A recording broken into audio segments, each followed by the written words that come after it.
ladies and gentlemen. Welcome to Geekverse Review. My name is Travis Snell, and we're going to be talking about Mowgli before Netflix's Mowgli. Before we get into that, some plugs. Tomorrow we'll be doing a review for Once Upon a Time in Deadpool. Check out our non-spoilers Spider-Man review. At the time you listen to this, you should be able to check out our non-spoilers Aquaman review. I'm trying to think if there's anything. Spoilers review for Spider-Verse coming out this week. Spoilers reviews coming out for Aquaman next week. Got lots of good stuff. Got the best of 2018 coming up. Man, I gotta edit that. I haven't even started. We got lots of good stuff coming to the channel.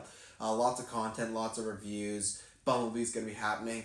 I don't know if anyone's reviewing Mary Poppins, because fuck Mary Poppins. But, so Mowgli. The reason this review's out is because, when was it? I was gonna review it Saturday, and my TV busted and broke. Just went black. Lasted me 5 years. Thanks Samsung TV. I got another Samsung TV. I got a 4K smart TV. So that's great. I was not planning to drop, $700, $800, but right before Christmas, but that's what happens. So that's why this review is a bit later, because I didn't want to watch it on my laptop. So this is gonna be let's see. Let's start on spoilers, and we'll get into spoilers. I don't think it's going to be a long review. I don't think I'm going to go massive into Spoilerville, but if you've seen the movie, then you can keep watching the whole thing. If you're not, I'll start with non-spoilers. Where should I start? I always start a little history lesson. I'm a fan of Jungle Book. I've never read the book, which people say this is more based on. More fan of the Disney movie. I liked the live-action Disney movie a lot. I need to watch it again. I've only seen it the one time, but I liked it a lot. But I don't think it was one of the greatest movies I've ever seen. But I understood why the move was put to do this in Netflix for two reasons. One, just because Jungle Book was such a huge hit and you didn't want to confuse them. And two, I understand that now in retrospect after I saw this movie. So this movie is a lot different than Jungle Book that Disney put out, which that's one thing I will go against anyone that says if I just saw this movie. This is a very different movie, and it's tackling very different themes than the Jungle Book Disney one, and the story is very different, and that's what I was really liking. This movie is quite a bit darker. I don't know if it is for kids I think this is, I would say if you're going to go in blind, don't let a kid watch this. It all depends on what you let a kid watch. I was a kid who watched a bit more of adult things, not porn, just more like I saw Chucky at the age of 5 and, stuff like that, and Freddy, so it's just no, my parents weren't psychos, I was just very good at sneaking things. Except my grandma, she was just kind of like, you watch whatever, and I watched Chucky at her place, because they would not let me watch Chucky.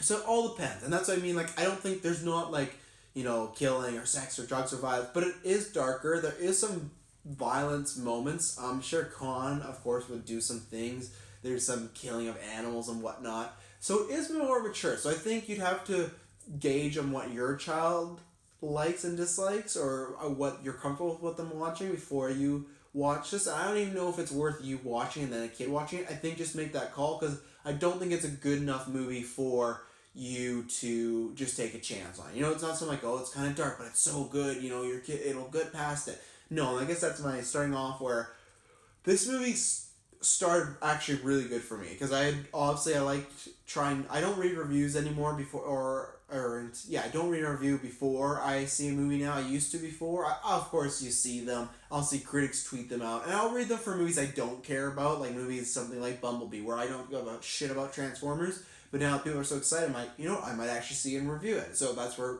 reviews and Rotten Tomatoes, that's why I always say they help, because they make you want to maybe see a movie. If you have certain critics you trust and they rave about something, that's a good sign for me. So I had heard that it wasn't reviewing the greatest, but I hadn't read any, and the hype was pretty low. I haven't seen any of the people I really enjoy as far as critics talking about it. So I was like, this has to be pretty bad. I'd say the first half an hour, I was really enjoying it. I didn't understand what was happening as far as, why is this kind of getting panned quite a bit? And because to me, everyone's reaction to a movie can be different, but for me, it's like when I saw Venom, and I enjoyed Venom, and I can say I like Venom, but I think it's rocking a low 20%. I can see Venom be like, you know what, I understand this. Even if I like it, I get this. Same thing as BVS. I understand, okay, I understand why it's so low. I like BVS. With this, it's I don't understand. And then eventually by the end, I understood. And that's the problem. This movie starts, to me, really strong. It starts doing something different. It is more about Mowgli. Jungle Book is the wolves take him in, and then, Disney's Jungle Book, and then you jump, and then something happens, and then he's off on his own, he's on an adventure. The Jungle Book for Disney is more of an adventure fun tale. This is more about becoming a man or becoming a wolf tale and trying to grow up, and it's more about his emotional impact of being like a runt of a litter, even though he's a man, and he's, they talk about in the movie that Bagheera calls him special, but really he realizes that they just call him special because he's weird, and he has a connection with an albino wolf who's similar. The issues and the themes and, like I said, the structure of the plot are very, very different than the Disney one. So that's what I was liking. I was like, this is what I enjoy, because sometimes when these live action Disney movies come out, it's like, well, I'll watch them, I might enjoy them, but they're just going to be the exact same as the anime movie, just in live action. And most of the time, the stuff that they add, like Beauty and the Beast, I don't enjoy. So I was digging the new type of concept, and like I said, people said it's more based on the book. I've never read the book, so it's more new to me. And then the ending, it falls apart real fast. And I really liked, like I said, I think half of the movie, and then the back half I did, it was rushed. It felt like, this movie's an hour 44, it felt like they cut a lot either to make it a more easy watch for people on Netflix, or at the time when it was going to theaters just to, I don't know, compete somehow, or they cut out a lot more of the darker stuff, because it felt very rushed at the end, and they introduced a lot of things that they just brushed past, and I guess that'll be my non-spoilers. The voice cast is good.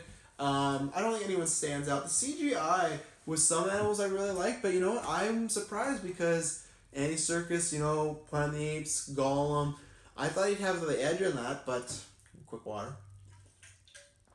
Anticipation.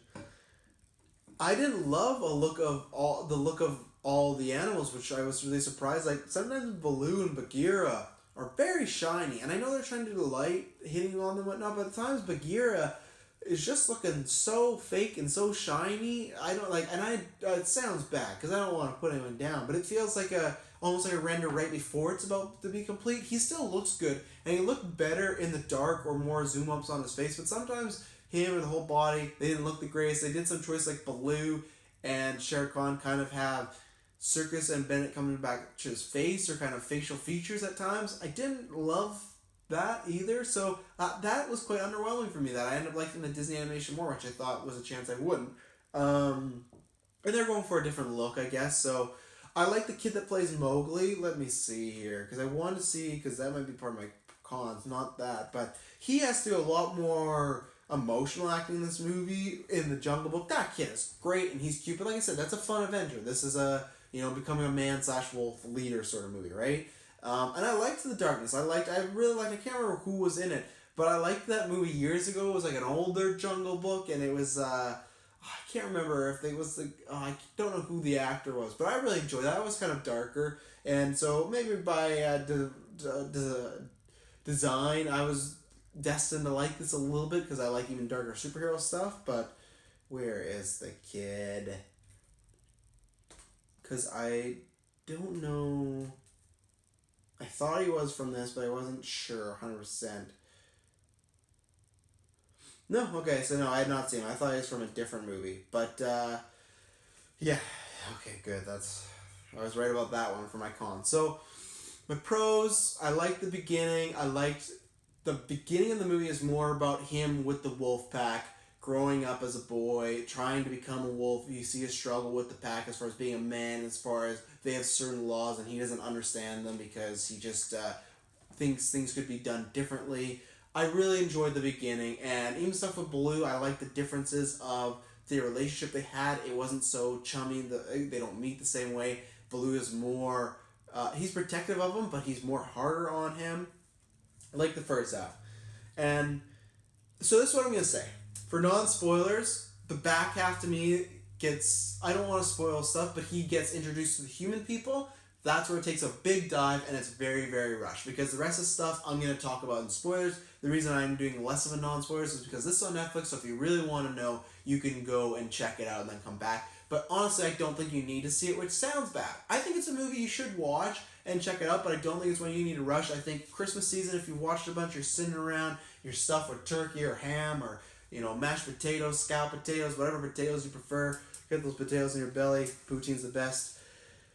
If you're sitting around and you got something to watch, I'd say watch it. It is enjoyable movie enough, but for me, it was so disappointing that I'll never watch this again because the first half to me was starting off something that could have been great, or at least something very good, and then it just falters so much. So the ending, when they introduce the human people, It's very rushed. There's a plot twist with the character that not even a plot twist, it's a character twist or a character motivation switch that I did not like, and it really just felt like two different movies fighting with each other at the end. So that's my non-spoilers. So 3, 2, 1. I'm getting into spoilers for Mowgli. So the build up at the beginning is pretty much he's trained to be a wolf. Blah blah blah. Okay. He loses this thing where Bagheera, there's a test where Bagheera's going to chase the wolves, including him. He's with the pack, and if he catches you, you can't join the pack. Of course, he gets caught because he's a man cub. He doesn't join the pack, and then when he comes back, he does come back. The wolves, the main wolf, I always forget his name. It's Akia or something like that. What is the main wolf's name there? Akila. So he misses his kill. So they're on a hunt for some sort of deer, boar, something like that. He misses his kill, and in their pack, that means you can challenge the leader, because it kind of shows that, okay, he's getting weathered and older, and maybe he can't lead the pack like you can. And this is just Shere Khan's suggestion. No one mentions this until Shere Khan's like, oh, you missed your kill. Because he wants to kill the boy. But he can't, because at the beginning of the movie, it's established that the pack of wolves are kind of, one of the higher why am I forgetting the word? I guess hierarchies? Yeah, I guess I just didn't want to say hierarchy and hierarchy back together. It just was weird for my mouth to put in words and say it there. It's one of the bigger hierarchies out there, and they've, along the jungle, and Kaa and these elephants have also decided for some reason, and that's the other thing, they kind of make it sound like there's some sort of destiny aspect, or like Kaa, they say can see the past, present, and future. They never really talk about it, but they just hint at it. So for some reason, they're going to keep this boy alive, right? And then I think they kind of insinuate too that maybe it could be to bring man and animal together. I don't know. So they want to keep the boy alive. Shere Khan wants to kill the boy. He killed the mother and the father. That happened at the beginning of the movie. So he suggests, hey, you need to be challenged as the pack leader. He's going through all these wolves. He's getting really, really hurt. And it looks like one wolf could maybe get a killing blow on him because he's just fought all these other wolves that he's tired. Mowgli comes with some fire to fight off the wolves and fight Shere Khan. They kick him out because they go, you introduced man's weapon to us. Go away. Then there's a really good scene that he gets locked up by these humans because he's kind of feral. He's attacking these just villages down there. That's good. And the really good scene was he has a scene with Bagheera, who Bagheera is hard on him like in the Disney ones, but is more of a brother, and they call each other brothers, but he's definitely more caring, I feel, in this one.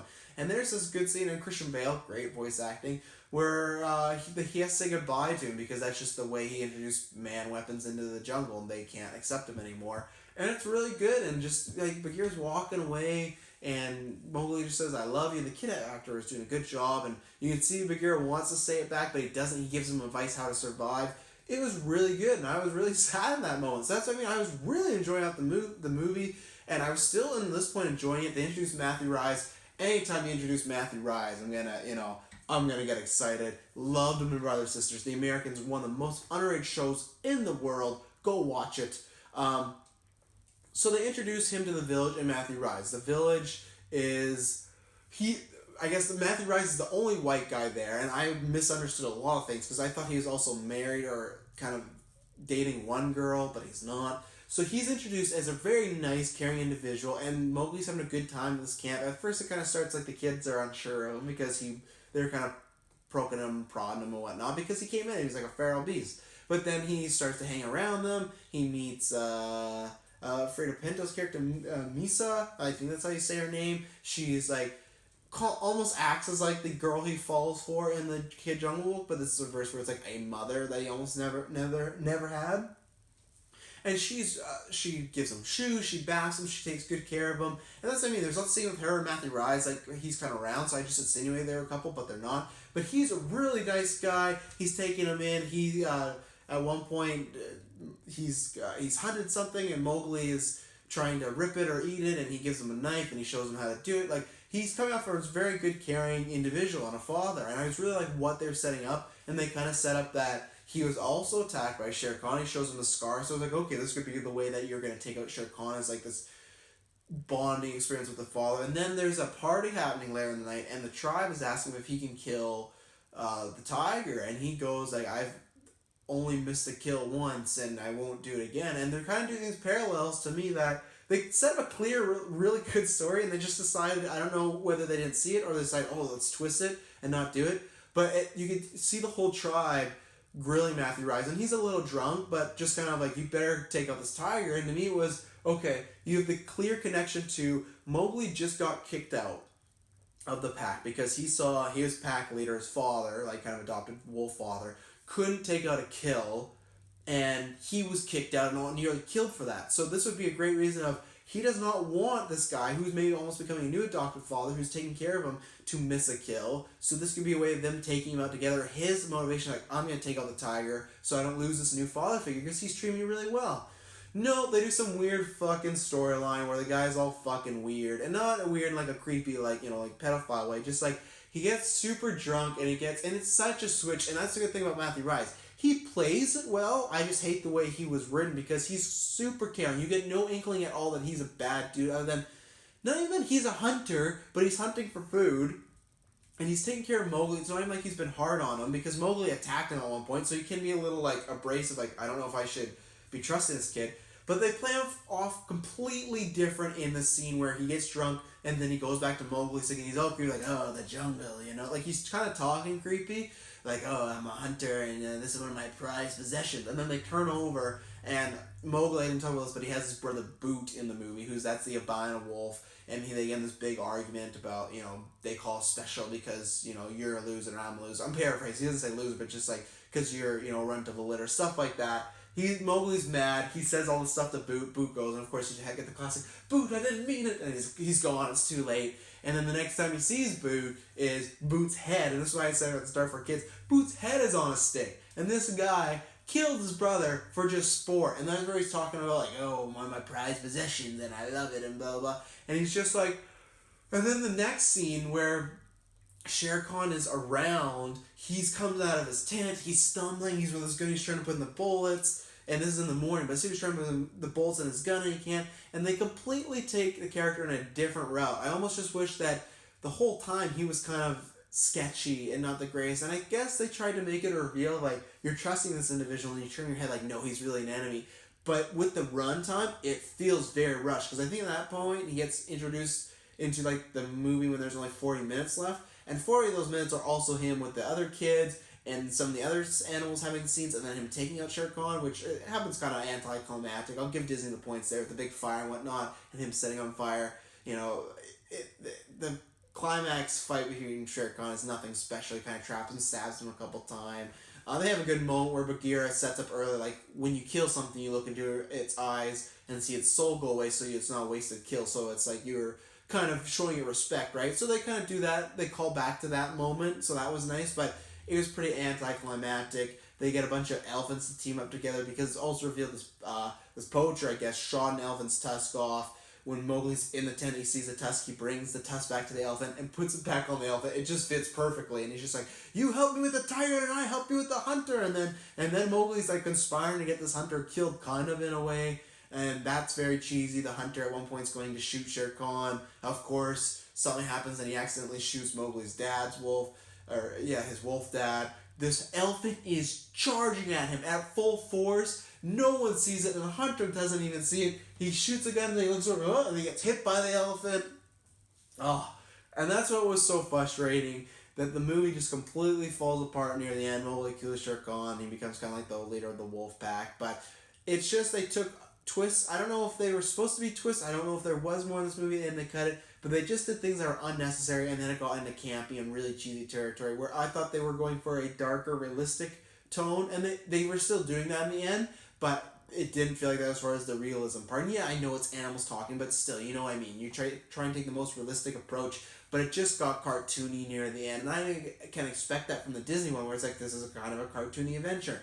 This was, to me, the first half of the movie and the back half of the movie were very different. It's not so big where it's like, over the top cheesy, but there's just eye-rolling moments like, I didn't think the movie was going this way, and I was really upset by what they did with Matthew Rice. Not because I wanted Matthew Rice to be a good guy. I don't give a fuck if he plays a good guy or a bad guy, but they were just clearly doing something different with his character for the first 20 minutes, and then the next 20 minutes they just turn it on a dime, and he's just nothing. He doesn't, like, he's not a no-nothing character. He doesn't seem to care about anybody or anything, where in the first half, He's like getting drunk with the tribespeople. He's at this party. Seems like he's having a good time. He's enjoying Mowgli. It seems like he, is a like, and they have this bond over. They've both been attacked by this tiger, and they've both lost something. Like, yeah. So I would give this movie.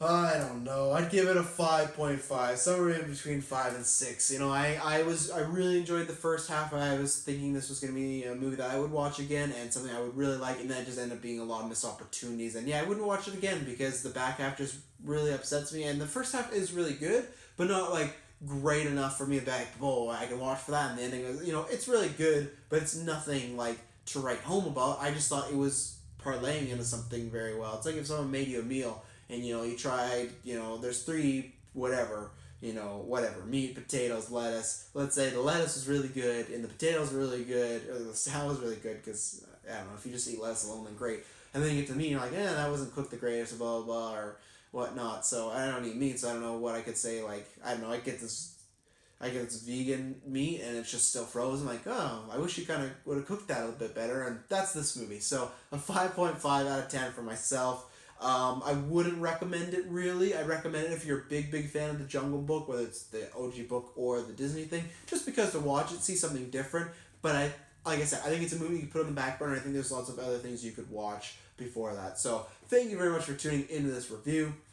See all the links down below for our video and podcast services. Please, if you like what we do, whether it's our reviews, our newscasts, our spin-off shows, please please rate, please review it. That helps us grow. That helps us get some more fans out there so we can conversate. And that's the biggest thing is if you saw this review or anything, come conversate. Whether it's on Twitter, Facebook, YouTube. We love talking to the fans. We love hearing different opinions as long as we're talking and not arguing with each other in a, all caps, swearing, F-head sort of way. We're down to talk about. We have lots of fun. And if you really like what we do, head over to Patreon and get some exclusive early stuff there. We got lots of good stuff popping there. Spider-Man Retrospective will be dropping soon for the public, but that is early there. Clone Wars Retro you can get there. 2019 movie preview. Next week will be the video game preview. So lots of good stuff. Good bang for your buck on Patreon. So thank you very much for tuning in to this review. The next time you hear from me, I promise you, it will not be boring.